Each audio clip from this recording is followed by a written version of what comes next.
அனைத்து ஈசுலுசா திருச்சபை மக்களுக்கு வணக்கங்கள், வாழ்த்துக்கள், சோஸ்திரங்கள். ஆம்பூரிலிருந்து மீரா டைம் சுதா குமார்.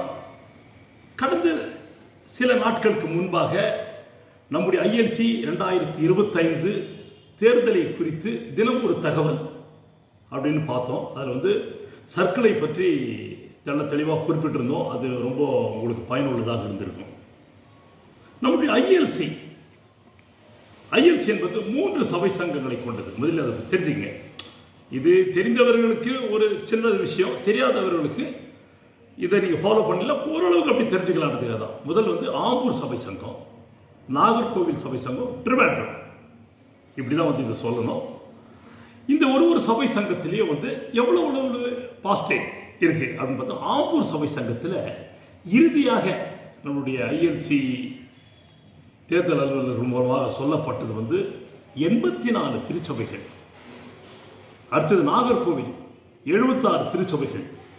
அடுத்தது திருவேண்டரம் 80 திருச்சபைகள். முதல் ஆம்பூரில் 84, அதாவது நான் சொன்ன நாகர்கோவிலில் 76, திருவேண்டரத்தில் 80ங்க அப்படின்னு சொல்லிட்டு, இதில் சர்க்கிளோட டெலிகேட் 3 பேர் போவாங்க.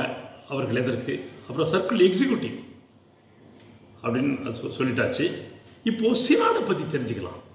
ஒரு சினாடில் எப்படி போவாங்க, சினாடு டெலிகேட்டுங்க எப்படி போவாங்க, ஒவ்வொரு திருச்சபைக்கும் அதே தாங்க. சர்க்கிள்லேருந்து தேர்ந்தெடுப்பதை போலவே அந்த ஒவ்வொரு திருச்சபையிலும் 3 டெலிகேட் சினாடுக்கு தேர்ந்தெடுப்பாங்க. அந்த சினாடுக்கு போகக்கூடிய எப்படி ஒரு சர்க்கிள் டெலிகேட் ஒரு 5 விதமான ஓட்டுகளை பதிவு பண்ணுவாங்களோ, சினாடில் இருக்கிறவங்க 2 விதமான ஓட்டு. அதாவது சினாடோட பொறுப்பாளர்கள் யாருன்னா தலைவர், துணைத் தலைவர், செயலர், இணை செயலர், பொருளர், அவர்களுக்கு ஒரு ஓட்டு போடுவாங்க. அடுத்தது இன்னொரு எதுக்காக ஓட்டு போடுவாங்கன்னா, ILCயோட பொறுப்பாளர்கள் யாருன்னா ILCயோட பெருந்தலைவர், அதாவது பிரசிடென்ட், வைஸ் பிரசிடென்ட். அடுத்தது ஜெனரல் ட்ரெஷரர் அண்ட் செக்ரட்டரி. அது ஒரே ஒருத்தர் தான், அதுதான் GTன்னு சொல்லுவாங்க. மிக பெரிய பொறுப்பு GT. அடுத்து ILC கண்ட்ரோலர். இந்த 4 விதமான பொறுப்பு இருக்கு இல்லையா?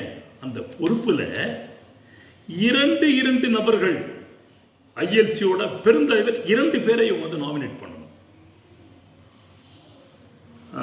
வைஸ் பிரசிடென்ட்டுக்கு 2 பேருக்கு இவங்க ஓட்டு போடுவாங்க. நல்லா புரிஞ்சுக்கங்க.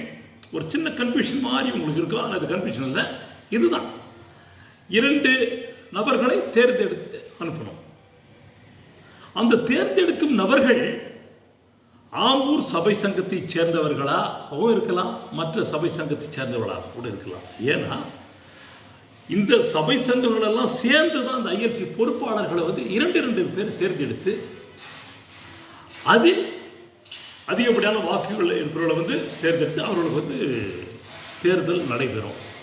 அந்த தேர்தல் எப்பொழுது நடைபெறும்னா, சர்க்கிளில் ILC கன்வென்ஷன் டெலிகேட்ஸ் சொன்னோம் பார்த்தீங்களா, பெருந்தலைவர் தேர்ந்தெடுக்கக்கூடியவர்கள், அவர்கள் 120 பேர். அதாவது ஒரு சினாடுக்கு 40 பேர், சர்க்கிளுக்கு 8 பேர். அப்படின்னா ஒரு சினாடுக்கும் 40 பேர் வருவாங்க. அந்த 3 நாள் 120 ஆச்சுங்க. இவர்களெல்லாம் சேர்ந்து அவர்களை தேர்ந்தெடுக்கக்கூடிய தேர்தல் அதுதாங்க இறுதிக்கட்ட தேர்தல். இதுதாங்க நம்மளுடைய ILCயோட தேர்தல். இப்படி தான் போயிட்டுருக்கு. இதற்கு தான் இப்போ தேர்தல்.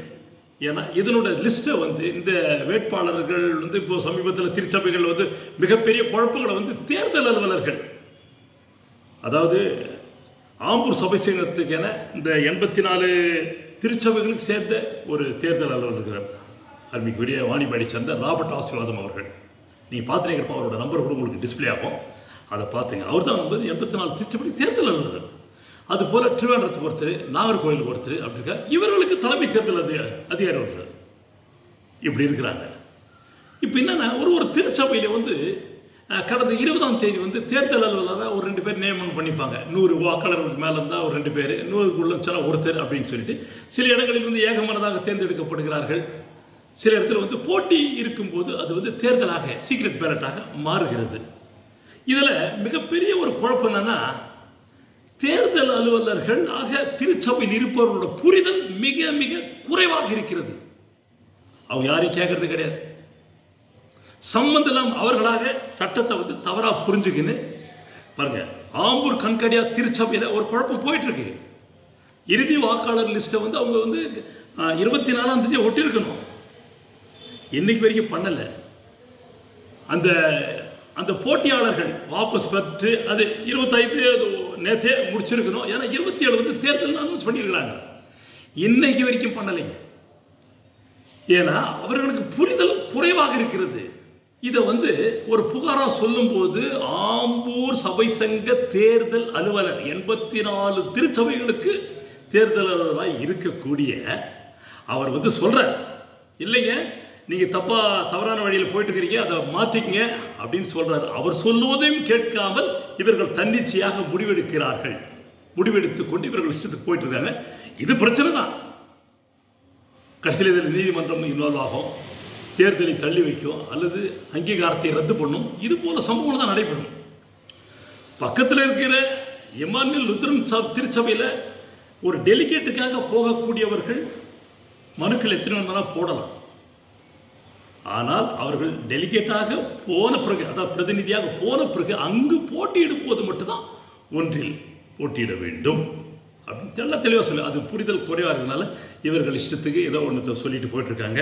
ஸோ இது போல் சில குளறுபடிகள் நடந்து கொண்டிருக்கு. அது இல்லாமல் ஆம்பூர் இமானுவேல், ஏன்னா என்னடா இவர் ஆம்பூரை பற்றி எல்லாம் ஆம்பூர் சபை சங்கத்தை சேர்ந்தவர், ஆம்பூர் வட்டத்தை சேர்ந்தவர்னா ஆம்பூர் இமானுவேல் திருச்சபையில் பாருங்கள், இந்த டெலிகேட்டுக்கான தேர்தலை பற்றி தான் அனௌன்ஸ்மெண்ட் பண்ணாங்க. பார்த்தா அவங்க வந்து அடுத்து அந்த 4/8/2025 அனுப்பணும் இல்லைங்க, அந்த லிஸ்ட்டை கூட ஓட்டிகிட்டு இருக்கிறாங்க. அது ஒரு குற்றச்சாட்டு அங்கே போயிட்டுருக்கு. ஸோ இதெல்லாம் வந்து சின்ன சின்ன விஷயங்கள் அலசி ஆராயாமல், மற்றவர்களிடம் கேட்காமல், மூத்தவர்களிடம் ஆலோசனை கேட்காமல் செய்யப்படக்கூடிய ஒரு குளறுபடிகளால் ஏற்படக்கூடிய விஷயங்கள் இது. ஆகவே இவ்வளோ விஷயங்கள் சென்று கொண்டிருக்கிறது. சில தவறுகள் தெரியாமல் நடக்கும், ஆனால் தெரிந்து நடக்கும்போது அது தவறுகள் அல்ல, வேண்டும் என்பது செய்வதை போல இருக்கிறது என்பதை இந்த நேரத்தில் ஒரு குற்றச்சாட்டாய் பதிவிடுகிறேன். உங்களுக்கு இந்த தகவல்களெல்லாம் புரிந்திருக்குன்னு நினைக்கிறேன். மீண்டும் அடுத்த ஒரு ILC 2025 தேர்தலில் ஒரு பார்வை, மீண்டும் வேறொரு விஷயத்தில் நம்ம போவோம். நன்றி திருச்சபை மக்களே.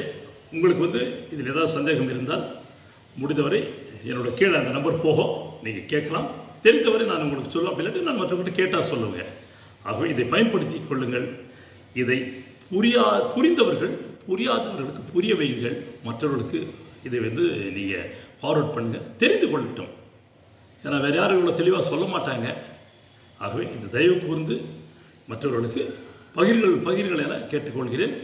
திருச்சபை நலனுக்காக மீரா டைம்ஸ் தாக்குமார், ஆம்பூரிலிருந்து. நன்றி. கட் பண்ணிட்டியா?